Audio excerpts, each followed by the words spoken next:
So I get this question very often from all the college students and all as to managing professional exams with college. I cannot just stick to the productivity part or, how to manage the exam. There is a lot more that goes around it. So let's discuss. First of all, when you guys are passing out of school and entering college, you need to understand there is a major change that is happening. Till school level, we were studying, we were supposed to get good marks. And when we were doing that, we were showing that, we've done a favor to our parents. And because I've studied, I deserve so and so. But after college, it changes. A couple of things that happens over there is that first you have to, decide which college to get into, what stream to take, BBA or a BCom or whatever. As in, there are so many questions that are unanswered. There is a major change that is happening because you've been comfortably going to the same school in most likelihood from class 1 to class 12. But suddenly your entire, the friends are somewhere else and your location changes. First of all, get comfortable. It is not like what rubbish this Karan Johar kind of idiots show on movies and all. It's not like that. So first of all, please understand that there is a major change. Second, very important aspect to understand, which I've seen students at times, is that in a classroom of, let's say, 40 students generally pass. But when you're looking at a professional exam, what happens is everybody may not pass the exam. Out of 40 students in a classroom, 39 or 40 will pass. That is normally what happens in school. Board examinations also, from what I have seen, is all the good schools and all, 100% students pass the exam for sure.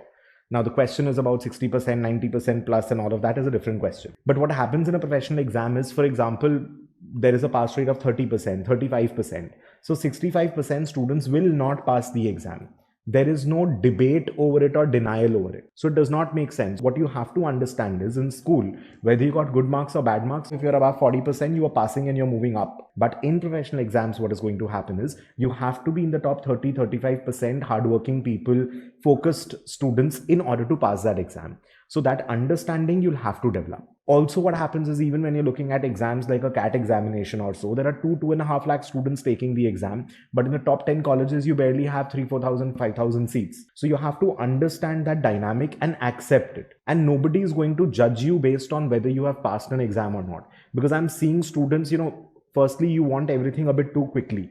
So you need an Ola, Uber, you need to go somewhere, you book an Ola or an Uber immediately. In fact, you book both of them at times and whichever comes first, you take that and the second one you cancel. But in career, that does not happen.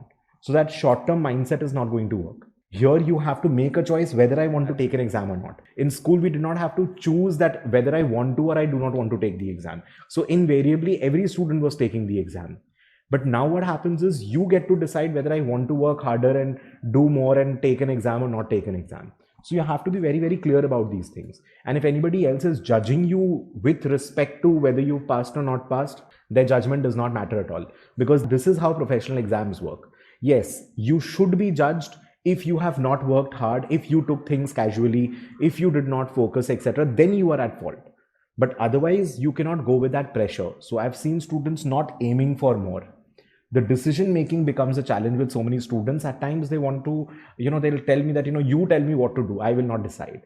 See, I can give you all the guidance, all the information. I can tell you that this is what I could have done or I would have done, etc., etc. But ultimately you have to decide.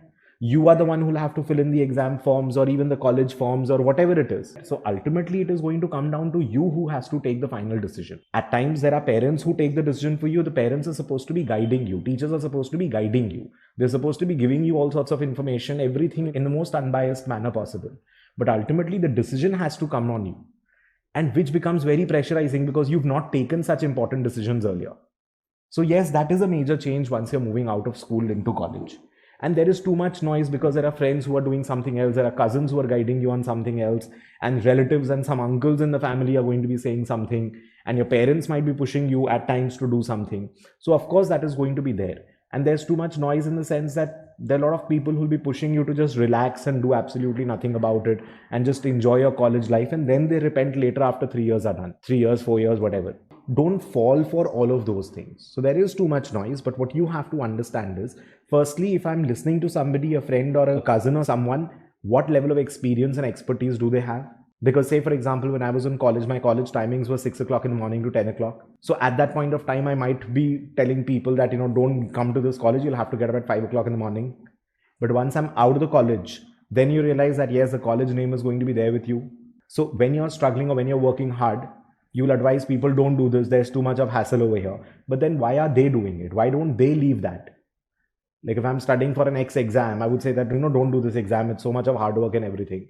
Then why don't I leave it? Why am I being a little hypocritical and advising you something that I'm doing myself? So understand and take advice from those people who are actually using or benefiting from what they've done.